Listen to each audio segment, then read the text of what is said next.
ஆண்டவராகிய இயேசு கிறிஸ்துவின் நாமத்தினாலே இந்த சனிக்கிழமை காலையில் உங்களை சந்திப்பதில் ரொம்ப சந்தோஷம். இந்த வாரத்துடைய கடைசி டாபிக், கடைசி லைஃப் லெசன்.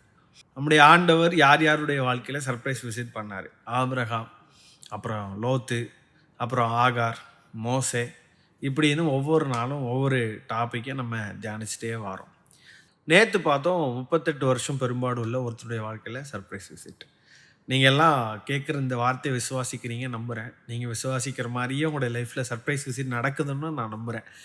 அதனால் இன்றைக்கி லாஸ்ட் முடிக்க போகிறோம். இதை நம்ம பேசணுன்னா இன்னும் பேசிக்கிட்டே இருக்கலாம். சமாரிய ஸ்திரீ லைஃப்பில் ஆண்டவர் சர்ப்ரைஸ் விசிட் பண்ணார், பேதுருவுடைய லைஃப்பில் சர்ப்ரைஸ் விசிட் பண்ணார், யோகனுடைய வாழ்க்கையில் சர்ப்ரைஸ் விசிட், சகையுடைய வாழ்க்கையில் சர்ப்ரைஸ் ஆன ஒரு விசிட், இப்படின்னு ஏகப்பட்ட சர்ப்ரைஸ் விசிட் ஆண்டவர் யாரெல்லாம் சந்திச்சாரோ எல்லாருடைய வாழ்க்கையிலுமே சர்ப்ரைஸ் விசிட் தான். இந்த வாரம் முடிக்க போகிறோம் கடைசியாக. அதனால் இப்போது யாரை தியானிக்க போகிறோம் அப்படின்னா, மந்தை மேய்ப்பர்கள். நம்ம எல்லாருக்குமே தெரிஞ்ச டாபிக்.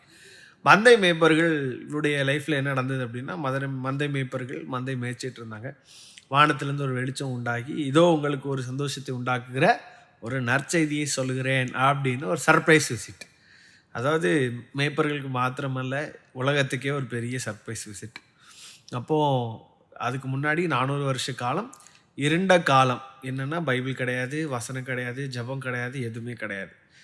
என்ன அப்படின்னா, யாருக்கும் பாவத்திலேருந்து அந்த இருண்ட காலத்தில் என்ன இல்லை அப்படின்னா, பாவத்திலேருந்து மன்னிப்பு கிடையாது, பரிசுத்தத்துக்கு இடம் இல்லை, பரலோக ராஜ்யத்துக்கு வழி இல்லை. அதனால் இப்போது ஏசப்பா சர்ப்ரைஸாக இந்த உலகத்துக்கு மனிதனாய் விசிட் பண்ணார். உலகத்துக்கே ரட்சிப்பு வந்தது, இருள் வெளிச்சமாய் மாறிச்சு.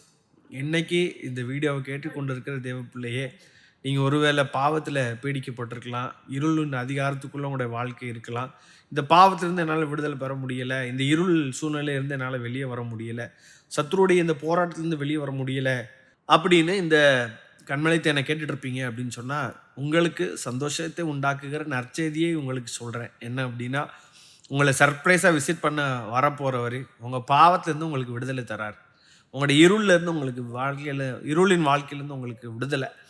அதனால் இன்றைக்கி இந்த வார்த்தையை கேட்டுட்ருக்க தேவ பிள்ளையை தீர்க்க தரிசனமாக உங்களுக்கு சொல்கிறேன். இன்றைக்கி உங்களுடைய வாழ்க்கையில் ஒரு பெரிய வெளிச்சம் வீசப்போகுது, ஒரு பெரிய ஒளி வரப்போகுது, சந்தோஷம் வரப்போகுது, சமாதானம் வரப்போகுது. இருளின் அதிகாரம் இனி உங்களுடைய வாழ்க்கையில் இல்லை.